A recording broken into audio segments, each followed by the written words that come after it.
خوای گەورە دەفەرمێ وأنذرهم يوم الآزفة أي محمد صلى الله عليه وسلم بيان ترسينا إنذاري خەڵکی بکە بە ڕۆژی قیامەت کە ئەو ڕۆژەی کە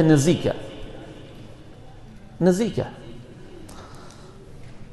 إذ القلوب لدى الحناجر كاظمين دەبین دڵەکان يعني دەگەنە گەرو دڵی ئینسان دەگاتە گەروی سبحان الله ئەم دڵە کە لێرەدایە لە ترسا دەگاتە گەروی ئینسان بۆچی پەژارە و دڵتەنگی و خەم و خەفەت ئینسانی داگیر کردووە چونکە إذ القلوب لدى الحناجر كاظمين پەنا بەخوای گەورە ئەوەندە سەختە و ڕۆژە مرۆڤ خەمباری بێتاقەتی پەشیمانی دایگرتووە ترس و خەوف دایگرتووە چونکە نازانێ بۆ کوێ دەڕوا سەرنجامی بۆ کوێ دەڕوا کاتێککە محاسەبە دەکرێت بڕیاری چی بۆ ئەدرێت چونکە هەمومان تاوانمان کردووە بۆی ئینسان دەترسێ دەبێ بترسێ دڵەکان دەچێتە گەرو لە ترسە مرۆڤەکان خەمباری بێتاقەتی پەشیمانی ترس و خەوف دایان دەگرێ و دایان دەپۆشێ ئالەو ڕۆژەدا خوای گەورە دەفەرمێ ما للظالمين من حميم ولا شفيع يطاع ئەوەی زاڵم بوو بێ لە دنیادا و تۆبەشی نەکردبێ لەسەری مردبێ هیچ دۆست و هاوڕێ و خۆشەویستێکی نییە یارمەتی دەری بێت و هیچ کەسێک نییە تکاکاری بێ و شەفاعەتی بۆ بکە نە پێغەمبەران شەفاعەتی بۆ دەکەن سەلامی خوایان لەسەر بێ نە مەلایکە نە ئیمانداران چونکە ئەو کەسە لە دنیادا زاڵم مستەمکار بووە و تۆبەشی نەکردو لەسەری مردووە کەواتە ڕۆژی قیامەت ڕۆژێکە هیچ کەسێک فریات ناکەوێ ئاگات لە هیچ کەسێک نییە و هیچ کەسێکش ئاگای لە تۆ نییە و حەقیشی بەسەرتەوە نییە نزیکترین کەسی خۆت لە دنیادا خۆت ماندوو ئەەکەی بۆ مناڵەکانت خۆت ناڕەحەتەکەی حەماڵیان ڕۆگەی هەموو شتێکیان بۆ بکەی بەڵام لە قیامەت وەڵا ئامادە نیت یەک چاکەی بە کوڕ و کچەکەی خۆت بدەیت وەڵا ئەوانیش بە تۆی نادەن بۆیە ئەو کەسەی زاڵم مستەمکار بێ نە دۆست و هاوڕێ و خۆشەویستی هەیە نە کەسێکیش هەیە تکا و شەفاعەتی بۆ بکات لە حەدیثێکی صحیحدا هاتووە پێغەمبەری خۆشەویستمانە فەرمێ صلی الله عليه وسلم کاتێک کە ئەهلی ئاگر و بێباوەڕەکان دەچنە ناو ئاگرەوە لەگەڵ موسڵمانە تاوانبارەکان خوای گەورە لە ئاگری دۆزەخمان پارێزە یا ڕەبی خۆشەویستی خوا فەرمێ صلی الله عليه وسلم مشریکەکان و بتپەرستەکان و کافرەکان و ملحیدەکان ئەوانەی کە بێدینن تانە و تەشەر و تعلیقە دەن لە ئیماندارەکان کە لە ناو ئاگردان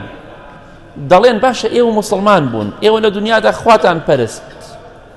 باشە بۆ ئەمڕۆ لەگەڵ ئێمەدا سزا ئەدرێن خۆ ئێوە موسڵمانن وەک ئێمە کافر نەبوون خواتان پەرست بەڵام بۆ ئەمڕۆ خوا سزا ئێوە دەدات پێغەمبەری خوا فەرمێ صلی الله عليه وسلم کاتی خوای گەورە ئەم شتە دەبیستێ ئەم قسەیە دەبیستێ لە کافرەکان کە تانە و تەشەر لە ئەهلی ئاگر ئەدەن کە لە دنیادا خۆیان ناسی و بەڵام چاکەکانیان کەمترە لە خراپەکانیان لە ناو ئاگردا سزا دەدرێن کاتی خوای گەورە ئەم قسەیە دەبیستێ دەفەرمێ با شەفاعەت بکرێت ئەمجا شەفاعەت دەکرێت پێغەمبەران سەلامی خۆیان لەسەر بێ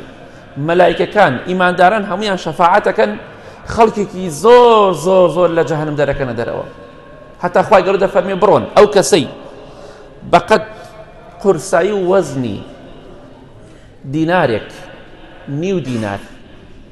دەنکە گەنمێک دەنکە جۆیەک خێر و چاکە و ئیمانی هەبوو لە ئاگری جەهەنەم دەریکەن دەرەوە ئەو کاتێک کە تەنها کەسە بێخێرەکان دەمێنێتەوە کافرەکان دەڵێن چی خۆزگایە ئێمەش ئیماندار بوونایە لە دنیادا ئیمانمان بەخوا بهێنایە موسڵمان بووینایە بۆ ئەوەی هەروەکو چۆن ئەوان دەرچوون لە ئاگری جەهەنەم ئێمەش ئەوان لە ئاگری جەهەنەم دەرچوونایە بەڵام قیمەتی نییە تاسە ئەو کافرەی کە ئەمڕۆ دژایەتی و دینەی خوا دەکات ڕۆژێک دێت پەشیمان دەبێتەوە لە جەهەنەمە ئاواتە خوازە مسلمان بووایە بەپێی قورئان ئاواتە خوازە گیان لەبەر و ئاژەڵ بووایە یا لەیتەنی کونت تورابە دەڵێ خۆزگایە منیش ئاژەڵ بوومایە وەکو ئاژەڵەکان ببمایە بە خۆڵ و نەچمایەتە جەهەنەمەوە لە دنیادا لوتی بەرزە لە قیامەت ئاواتە خوازە ئاژەڵێک بووایە با ئێمەش لەو کەسانە نەبین برای بەڕێز. بۆیە زاڵمەکان هیچ کەسێک نییە پشتیوانیان بکە کە خوای گەورە سزای دای هیچ کەسێ فریاد ناکەوێت، نە عەشرەت، نە بنەماڵە، نە پارۆپور، نە دەسەڵات، هیچ شتێک. ئەمڕۆ ڕێگای خوا بگرێت. لە کۆتاییدا دەڵێم دوای مانگی ڕەمەزان خوامان لەبیر نەچێ. لەوانەیە بۆ ئێمە، بۆ زۆرێک لە ئێمە، بۆ هەندێک لە ئێمە ئەوانەی کە ئێستا لە ژیاندا دەژین، ئەمە ئاخر ڕەمەزانمان بێت. ڕەمەزانەکەی تر لە شوێنێتر بین، لە دنیایەکی تر بین. پارەکەم کاتە چەند کەس دانیشتبوون لە مەجلیسەکە لە مزگەوتەدا، خوالیان خۆش بێ، کاتێککە ئێمە دەمانوت لەوانەیە بۆ هەندێک کەس ئاخر ڕەمەزان بێ، ئەو کەسانە هەر نەیان بردە سەر خۆیان، بەڵام ئێستا لە کوێن؟ لە ناو خۆڵدان. لەوانەیە هەندێک لە ئێمەش نایبێنە سەر خۆمان، بەڵام دڵنیا بە ڕەمەزانەکەی تر نابینین، ئەوانەی کە ئەمڕۆ لەسەر زەوین. بەخوای سە خەڵکی خۆی حازر کرد بۆ جەژن، بەخوا ئەم جەژنیش نابینی. ژیان ناوەستەی بە مردنی من و تۆ، کۆتاییشی پێ نایە. بۆیە با ئێمە خۆمان بە خۆماندا بچینەوە، بینی خۆمان و خوای گەورە باش بکەین، دڵنیا بە ئەو کاتە خوش ڕەحمان پێ دەکا، لەگەڵ خوادا ڕازگۆ بە، دڵنیا بە چیت بی خوای گەورە بۆ جێبەجێ دەکا.